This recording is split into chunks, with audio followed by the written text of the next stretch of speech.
Earlier this year, Alberta's government announced a change to the way in which insulin pump benefits are provided to Albertans living with diabetes. After the announcement, we heard from many Albertans who use these insulin pumps, diabetes organizations, and others who are concerned about this change. I recognize we did not approach this in the best way possible, and I have subsequently stopped this change. I also made a commitment to consult with Albertans who use insulin pumps to hear their concerns and to determine how best to move forward.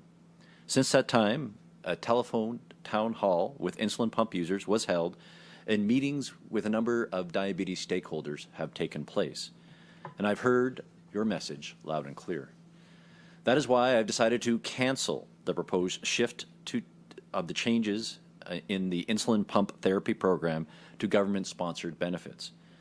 To be clear, there will be no changes to the current program. In fact, we are adding to the list of covered products. Starting as soon as possible this year, Albertans who get insulin pumps and supplies through the program will have access to a number of newer pump models.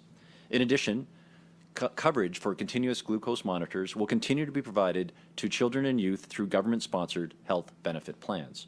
Type 1 diabetes is also a costly disease, not only for our healthcare system, but for individuals and the families.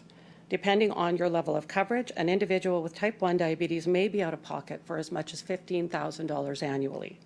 This is why we are very supportive of the government's decision to continue and protect the insulin pump therapy program.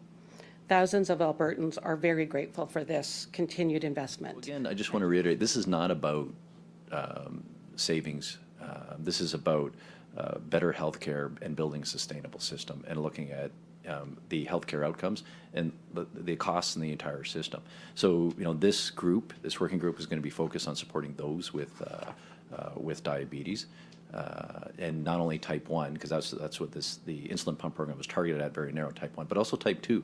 And this is a significant issue, not only that Alberta is facing, but other jurisdictions across the entire country, and quite frankly, across the first world, in terms of chronic disease, diabetes, and driving other poor health outcomes and costs in our system. And the extent that we can intervene early and manage this chronic disease, we can provide better health outcomes for Albertans and manage the costs in the system.